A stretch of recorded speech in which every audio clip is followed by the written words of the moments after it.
தனித்திரு, பசித்திரு, தனித்திரு, விழித்திரு அப்படின்னு சொல்லுவார் இல்லையா? பசித்திருனா என்ன? பசித்திருனா என்ன? ஞானத்துக்காக அந்த ஒரு பசி, அந்த தேடுதல் அதோட இருக்கணும். தனித்திருனா என்ன? தனியா போய் ரூம்ல கதவை சாத்திக்கிறது. தனித்திருனா தியானத்துல மட்டும்தான் நம்மளோட மட்டும் இருப்போம், வேற யாரு கூடயும் இல்லாம. மற்ற நேரங்கள்ல எப்படியோ ஒருத்தரோட நம்ம கனெக்ஷன்ல தான் இருக்கும். அந்த தனித்திரு நமக்குள்ள இருந்தா விழித்திரு, எப்பவுமே ஒரு விழிப்புணர்வு இருக்கும். அந்த விழிப்புணர்வை தான் நம்ம புரிஞ்சிக்க முடியும். அன்புனா என்ன? வெறும் வார்த்தை அல்ல அது, அது வார்த்தைகளுக்கு அப்பாற்பட்டது. உண்மையான பிரபஞ்ச அன்பை புரிஞ்சுக்கணும்னா, அதாவது பிரபஞ்சத்தோட ஃப்ரீக்வன்சி அலைன்மெண்ட், எனக்கு அடிக்கடி அது தோணும். நம்ம எப்ப பிரபஞ்சத்தோட ஃப்ரீக்வன்சி அலைன்மெண்ட்ல போய் சேருவோம் அப்படின்னா, பிரபஞ்ச நிலைக்கு நம்ம உயர்ந்தாதான் முடியும். அப்ப பிரபஞ்சத்தோட இயல்பு எல்லாம் நம்ம தெரிஞ்சுக்கிட்டோம்னா நம்ம இயல்பு அங்க வருதா, அதை யோசிச்சோம்னா நமக்கு பிரபஞ்ச இயல்பு என்னன்னு புரிஞ்சுக்கலாம் இல்லையா? ஆன்மாவோட இயல்பை புரிஞ்சுக்கிட்டா தானே ஆன்மாவை பத்தி தெரிஞ்சுக்க முடியும். அந்த விழித்திருன்றது முதல் இருக்க தேடுதலுக்கும் அப்புறம் செய்யக்கூடிய தியானத்துக்கும் அதுல கிடைக்கக்கூடிய விழிப்புணர்வால நமக்கு சுத்தி நடக்கிறதெல்லாம் என்ன? நடக்கிறதெல்லாம் மாயைன்னு வாங்க. நடக்கிறது மாயை இல்லை, அது அன்புன்ற கண்ணால நம்ம பார்க்காம இருக்கிறது தான் மாயை. இப்ப தருமர் வெளியில போனா என்ன சொன்னாரு? எல்லாரும் நல்லவங்கன்னு. ஏன்னா அவருக்கு அந்த கண்ணு தான் இருக்கு. அவரால தவறான விஷயங்களை பார்க்க இருக்குன்னா கூட அவரால் தெரியல, அவருக்கு பார்க்க முடியல. அந்த மாதிரி ஒரு நிலை நமக்கு இருக்கணும்னா இந்த எதிர்பார்ப்பற்ற அன்பு ரொம்ப ரொம்ப தேவை. அன்பு தேவைன்னு சாதாரணமா சொல்லிட முடியும். அது மிருதா, எனக்கு ரொம்ப ரொம்ப பிடிச்ச ஒரு புத்தகம் மிருதாதி புத்தகம். இத எல்லாரும் ரொம்ப பாராட்டி சொன்னப்ப அந்த புத்தகத்தை எடுத்து படிக்கணும்னு நினைச்சேன். ஓஷோ மிக மிக வியந்து சிலாதிச்ச புத்தகம் அது. அந்த புத்தகத்துல அவர் சொல்லுவார், இந்த நான் எழுதின 600 புத்தகத்துக்கு இந்த ஒரு புத்தகம் ஈடு அப்படிம்பார். அதுல அவர் அன்பை பத்தி மிருதாது சொல்ற விஷயத்த பார்த்தோம்னா, அந்த அன்புன்றது ஒரு தர்மம் அல்லன்ற. அன்புன்றது ஒரு தர்மம் கிடையாது, அது செய்ய வேண்டிய இது கிடையாது, அது இயல்பா இருக்க வேண்டியது. அது ஒரு வியாபாரம் அல்ல. நீ எனக்கு செஞ்சினா நான் உனக்கு செய்யறேன், நீ என் மேல அன்பு காட்டினா உனக்கு நான் அன்பு காட்டுறேன். அதுக்கப்புறம் குறிப்பிட்ட இடத்துல கணக்கு பார்க்கறது அல்ல. என் குடும்பம், என் குழந்தைகள், என் நாடு அப்படி இருக்கிறது அல்ல, அது கணக்கு பார்க்கக்கூடிய அன்பு அல்ல. சில பேர் சொல்லுவாங்க எனக்கு வெறுப்பெல்லாம் கிடையாதுப்பான்னு. அதையும் ரொம்ப அழகா சொல்றாரு. வெறுப்பின்மை அன்பு அல்ல. நான் வெறுப்பே இல்லை அப்படிங்கிறது ஒரு அன்பு கிடையாது.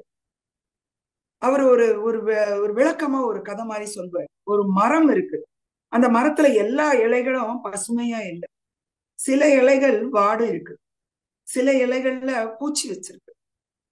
அப்ப அவர் சொல்றாரு, அந்த பூச்சி வச்ச இலைக்கு நல்லா இருக்கிற இலைகளும் காரணம்தான், அதற்கான ரெஸ்பான்சிபிலிட்டி நல்ல இலைகளுக்கு உண்டு, அதை எடுத்துக்கணும், அதை ஒதுக்கி வைக்கிறது அல்ல உங்க வேலை. அது அந்த மாதிரி இருக்குது. ஒரு அழுகி போயிருக்கு ஒரு பழம், ஒரு சரியா விளைச்சல் இல்லாம போயிருக்கு ஒரு காய் அப்படின்னா, ஒரே மரத்துல அது நடக்குது. அதுதான் நம்ம ஒரே பிரபஞ்சத்துல இருக்கிற பலவிதமான மனிதர்கள். அவங்க அப்படி இருக்கிறாங்கன்றதுக்கு ஒரு வகையில நீங்களும் தான் காரணம்ன்ற.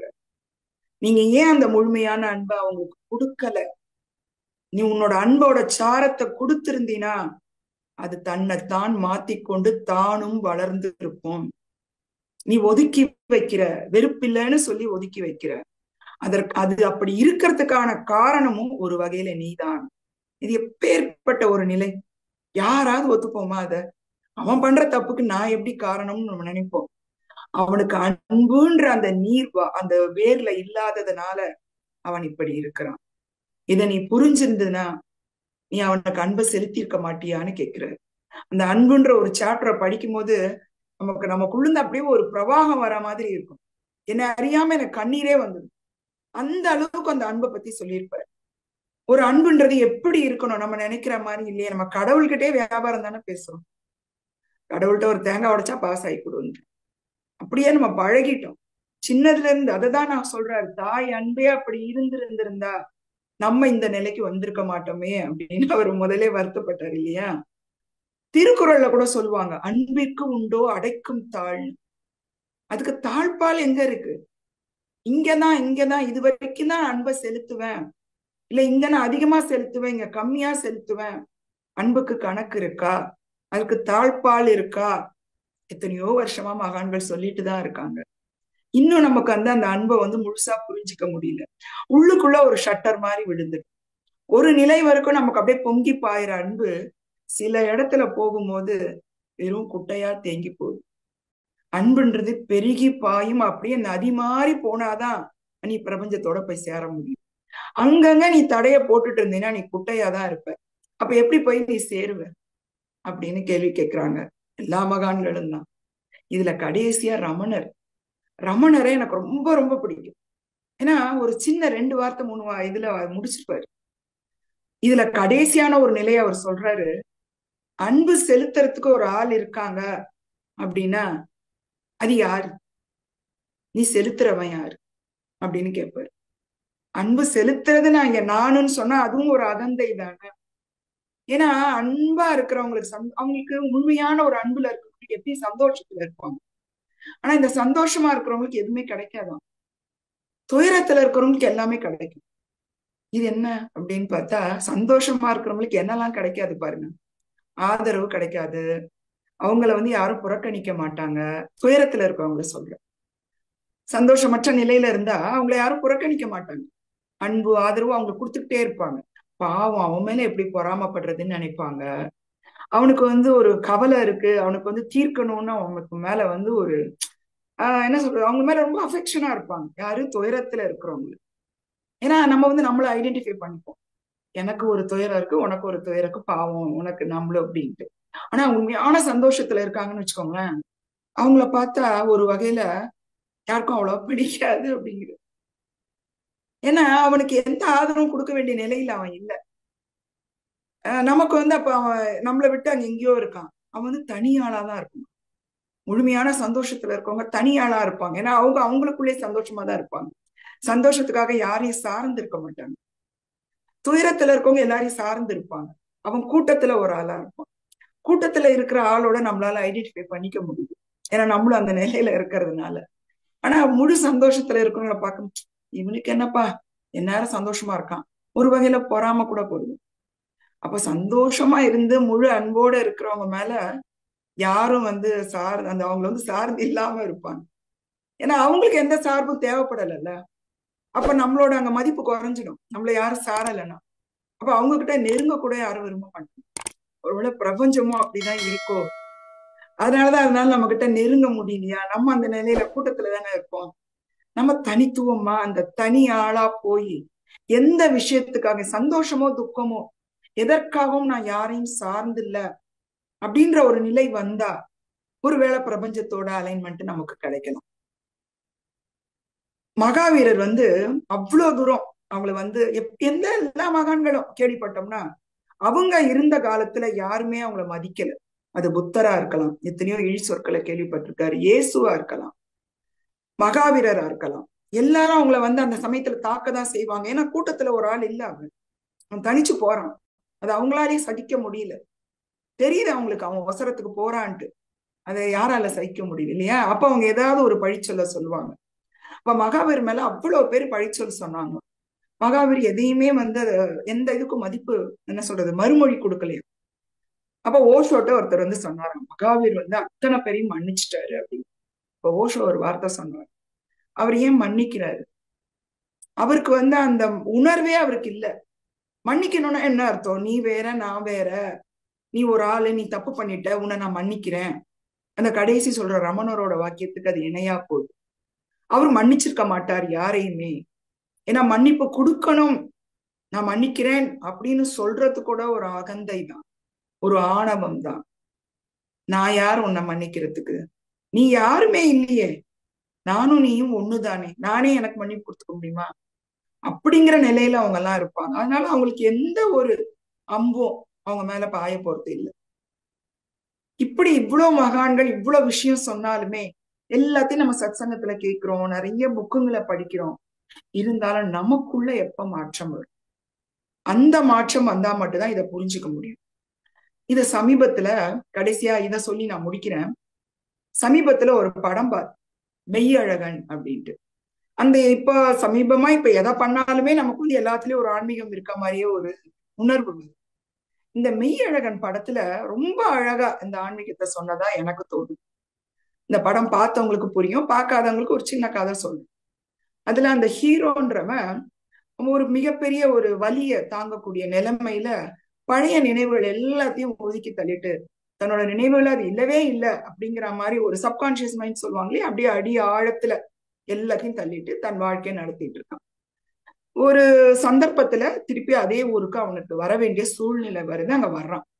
அங்க வரும்போது எல்லாமே அவனுக்கு கொஞ்சம் கொஞ்சமா அதை பார்க்கும்போது ஒரு மனசுக்குள்ள ஒரு ஏக்கம் வருது. இருந்தாலும் முழு ஞாபகம் அவனுக்கு இல்லை. இதுல அந்த ஹீரோக்கு சைடா வர்றவன், அவனும் ஒரு ஹீரோனே சொல்லிக்கலாம், அந்த அளவுக்கு இருக்கும் அந்த ரெண்டு கேரக்டரும். அவன் அவன் மேல அவ்வளவு ஞாபகம் அவனுக்கு. நீ வந்துட்டியா, உனக்காக நான் இவ்வளவு நாள் இருந்தேன் அப்படின்னு சொல்லி அவன் பேசுறான். அவனுக்கு துளி கூட சந்தேகம் வரல, அவனுக்கு நம்மள ஞாபகம் இருக்காது அப்படிங்கிற ஒரு சந்தேகம் அவனுக்கு வரல. அவ்வளவு அன்பை பொழியிறான். இவனுக்கு அதை என்ன சொல்றது, அதை தவிர்க்கணும்னு பாக்குறான், முடியல. சந்தர்ப்ப சூழ்நிலை அவன் வீட்டிலேயே போறான். திரும்ப திரும்ப அவனோட அன்பை அவன் சந்திக்க வேண்டிய நிலைமையே வருது. கடைசியில அவன் சொல்றான், என் பேரை நீங்க இன்னும் சொல்ல மாட்டேங்கிறீங்க, என் பேரை சொல்லுங்க அப்படின்னு சொல்லும் போது அவனால தாங்க முடியாம அந்த ராத்திரியே அந்த வீட்டை விட்டு ஓடிடும். இவ்வளவு ஒரு அன்பை நான் எப்படி சொல்றது, எனக்கு உன்னை தெரியல, உன்னை என்னால உணர முடியலன்னு எப்படி சொல்றது அப்படின்னு ஓடி வீட்டுக்கு போயிடுறான். அங்க போய் அவனால இயல்பா வாழ முடியல. அப்ப அந்த குடும்பத்துல இருக்கவங்க என்ன பிரச்சனைன்னு கேட்கும்போது இதை சொல்றான், எனக்கு அவனுக்கு ஞாபகம் வரல, என்ன பண்றதுன்னு தெரியல.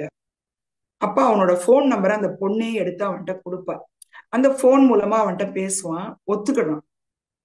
உன்னோட பேர் எனக்கு தெரியல, உன்னை எனக்கு ஞாபகம் வரல, அதனாலதான் நான் பயந்து வந்துட்டேன் அப்படின்னு சொல்லிடுறான்.